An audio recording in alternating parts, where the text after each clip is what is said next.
Advokasi untuk Demokrasi atau TAUD menilai jalannya sidang militer kasus penyiraman air keras terhadap Andri Yunus penuh kejanggalan dan tidak menunjukkan keberpihakan pada korban.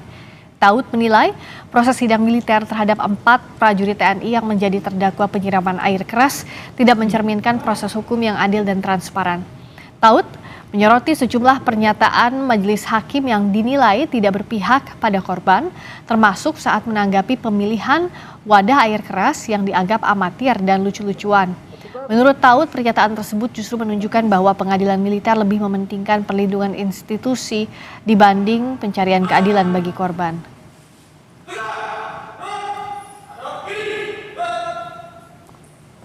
Pernyataan terkait dengan pemilihan wadah air keras yang dinilai sangat amatir, proses tindakan yang gegabah yang tidak menunjukkan bahwa ada upaya sistematis, upaya terencana dan upaya yang rapi begitu ya, dan dianggap kemudian ini sebagai bagian dari tindakan yang lucu-lucuan, menunjukkan konflik kepentingan karena proses hukum dilakukan secara internal. Atas hal tersebut, kami berpendapat bahwa tidak akan ada proses hukum yang tegas, bermartabat dan juga berkeadilan apabila logika dari majelis hakim peradilan militer tidak mementingkan korban dan hanya tunduk pada semangat korsa untuk melindungi institusi. Mantan Kepala Badan Intelijen Strategis BAIS TNI Soleman Ponto yang dihadirkan sebagai ahli dalam persidangan di Pengadilan Militer 208 Jakarta menyatakan serangan air keras ke aktivis kontras Andri Yunus oleh 4 prajurit Denma BAIS hanya sebuah kenakalan. Soleman menilai operasi intelijen militer adalah kegiatan yang dirancang secara sistematis, bertingkat, terukur dan berbasis pada tujuan strategis negara.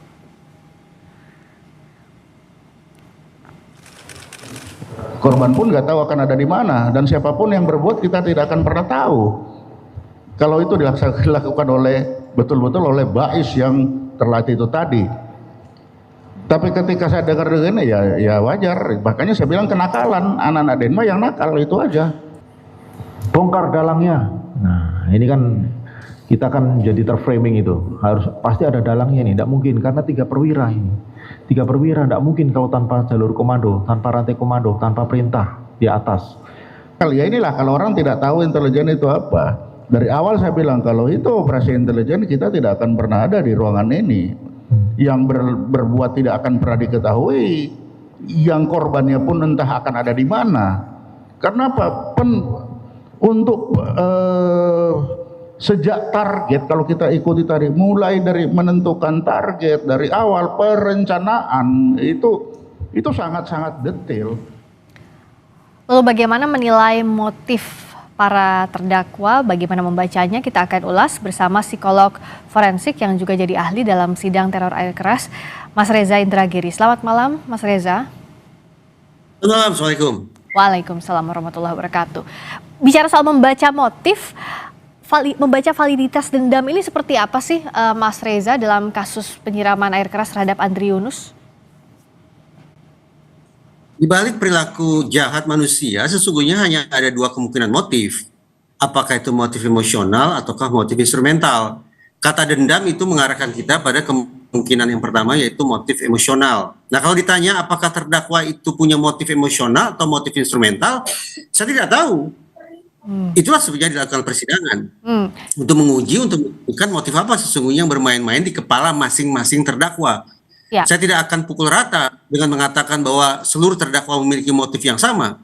Boleh jadi terdakwa A memiliki motif emosional, boleh jadi terdakwa B memiliki motif instrumental dan seterusnya. Tapi kalau kita ingat-ingat kembali sekian banyak kasus penyiraman air keras paling tidak yang berlangsung di sekitar Jabodetabek, bisa saya katakan semuanya adalah motif dendam, motif amarah, kejahatan konvensional, kejahatan jalanan, layaknya premanisme dan sejenisnya. Ya, dalam pidana kan kita tahu ada banyak yang mengarah ke motif itu. Ada yang memang motif emosional tadi yang Mas Reza katakan munculnya karena memang dia yang menyuruh melakukan. Tapi ada yang penyertaan dia yang disuruh melakukan. Nah, membedah ini dari masing-masing terdakwa ini seperti apa Mas Reza? Karena kan juga pertanyaan yang berkembang di publik, apakah dia yang dendam secara langsung atau ada yang menyuruh melakukan? Pertanyaan itu bukan mengarah pada motif, Pertanyaan itu justru mengarah pada mens rea dan pada modus. Perkiraan saya dalam kasus ini mens rea-nya adalah level 1, berarti purposely, yaitu bagaimana tentu saja tetap harus diuji ya. Terdakwa ataupun sejumlah terdakwa memiliki perencanaan sejak semula sebelum melancarkan aksinya. Nah, untuk menakar apakah benar ini merupakan sebuah modus perilaku tampak yang terencana atau tidak, majelis hakim harus menguji ada tidak 4 elemen berikut ini di kepala masing-masing terdakwa, yaitu elemen target, insentif, sumber daya, dan resiko. Tapi ada 2 syarat, bahwa keempat elemen itu harus sudah terbangun dalam pemikiran para terdakwa sebelum melancarkan aksinya, dan harus sudah tersedia secara kumulatif, artinya keseluruhan. Keempat elemen itu harus tersedia secara utuh di kepala masing-masing terdakwa sebelum mereka melancarkan aksi pada malam hari itu. Kalau memang 4 elemen itu sekali lagi tersedia sebelum mereka melancarkan aksi dan tersedia secara keseluruhan, maka memang sah sudah. Ini merupakan kejahatan berencana. Termasuk juga bagaimana kita lihat pemantik awalnya. Apakah misalnya terdakwa kalau tidak mengenal langsung, bisakah itu memunculkan dendam atau tidak? Apa yang jadi trigger? Apakah itu memang harus mengenal atau tidak? Itu bagaimana membacanya, Mas Reza? Mengenal atau tidak, pemaknaannya tidak melulu berarti yang bersangkutan, yaitu antara terdakwa dengan korban, sudah pernah berkomunikasi secara langsung, ada gesekan secara fisik, ada konfrontasi secara terbuka antar satu sama lain. Tidak seperti itu. Tetapi bisa saja kemudian perasaan-perasaan tidak senang itu terpantik oleh apa yang diindra oleh para terdakwa melalui media. Dan itu bisa saja terjadi. Sebagaimana vicarious trauma yang kemudian berlangsung pada diri seseorang ketika menyaksikan sebuah peristiwa yang traumatis. Dia tidak harus mengalami secara langsung, tapi dengan menyaksikan pun bisa mengalami gejolak-gejolak batin tertentu. Nah, analoginya seperti itu. Jadi, sekali lagi, tanpa harus ada perjumpaan secara langsung antara pelaku dengan korban, tetapi dengan mengamati tindak tanduk korban lewat media, itu sudah bisa memantik munculnya perasaan-perasaan tertentu yang mendorong pelaku untuk kemudian bertindak tertentu terhadap korban.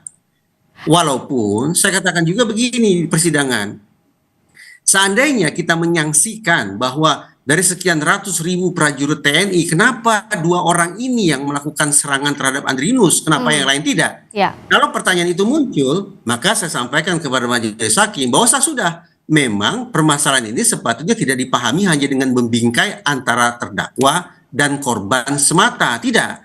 Tapi boleh jadi ada muatan-muatan batin yang penuh dengan penderitaan, kesedihan, kesakitan, dan sejenisnya yang sudah dialami oleh terdakwa sejak jauh-jauh hari. Terkait dengan apa? Terkait dengan kehidupan pribadinya, terkait dengan statusnya sebagai personil tentara, terkait dengan sosialisasinya dengan sesama tentara atau sesama kolega, dan juga bagaimana masing-masing terdakwa mempersepsi perlakuan institusi terhadap diri mereka. Jadi apa yang kita bingkai di ruang sidang, suka tidak suka, memang tanda petik merupakan sebuah bentuk penyederhanaan, yaitu konfrontasi antara terdakwa dengan korban. Tapi saya cukup yakin sesungguhnya dari sudut pandang psikologis ada multifaktor, ada faktor majemuk yang bermain-main pada diri terdakwa, termasuk saya ulang, kehidupan pribadi mereka, kehidupan mereka sebagai personil, kehidupan sejawat, dan juga persepsi mereka tentang perlakuan organisasi.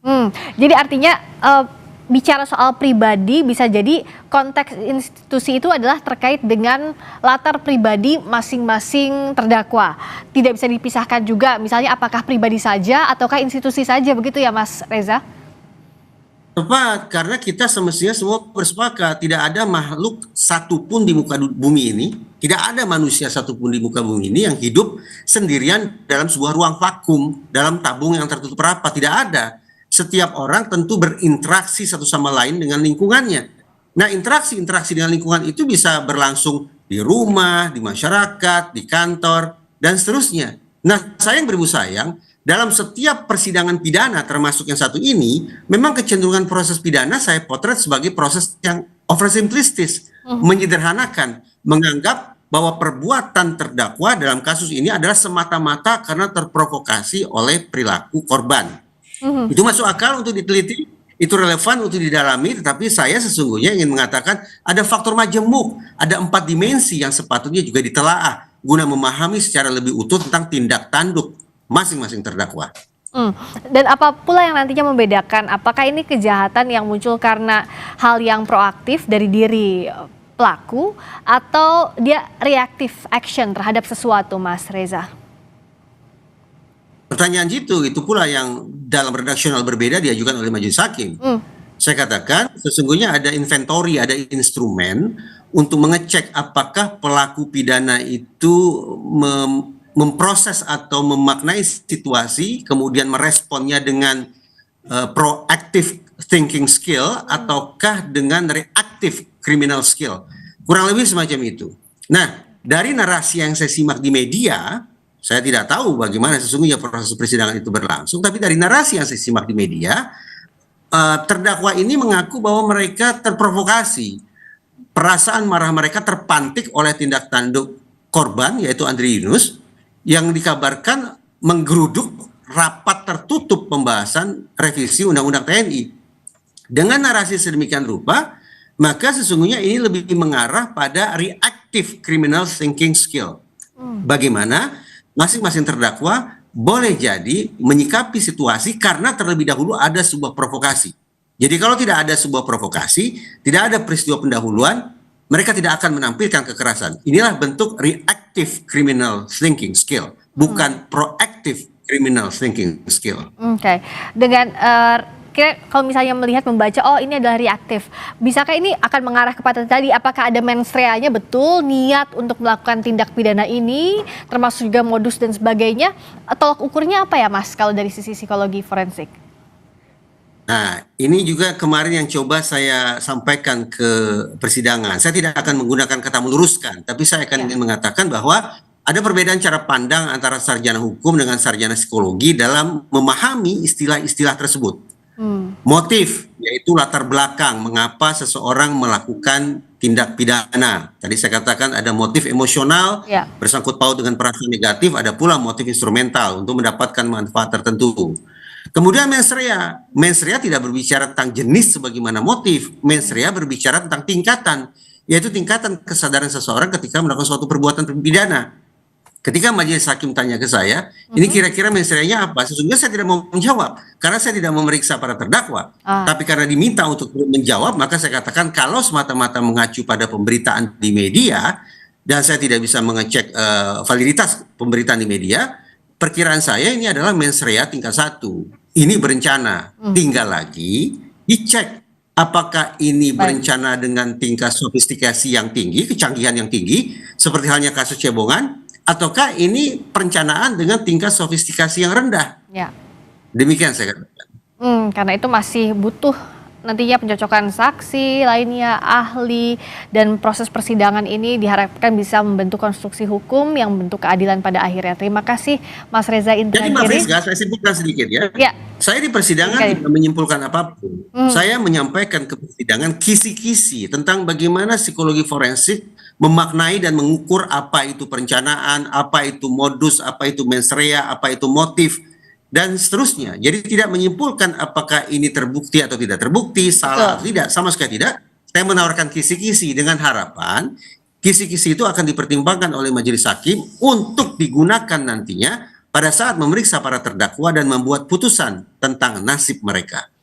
Sesungguhnya memang tidak ada yang bisa menyimpulkan karena nanti putusannya ada di tangan hakim, tapi ahli, saksi, pendapat banyak pihak termasuk bukti-bukti itulah yang nanti akan membentuk konstruksi hukum untuk jadi putusan hakim. Semoga akan memberikan keadilan dalam kasus ini. Terima kasih Mas Reza Indragiri, psikolog forensik yang jadi ahli dalam sidang teror air keras. Terima kasih Mas Reza.